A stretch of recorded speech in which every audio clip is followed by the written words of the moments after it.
Hello guys, in this video I'm going to show you how to get a new disposable single-use debit card on Revolut. So basically it's pretty easy. Just open up your Revolut account, go to the home page. On the home page, go to the top right corner where it shows this little card icon.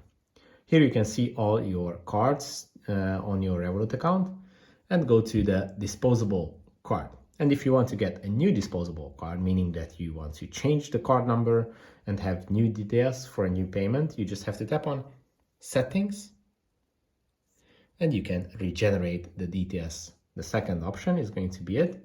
You just have to tap on it and you will basically get a new single-use debit card with new details, and you can make another purchase. And if the merchant saves your details, it won't be able to charge you for more money because it's single use. If this video was helpful for you, please consider sending a super thanks donation.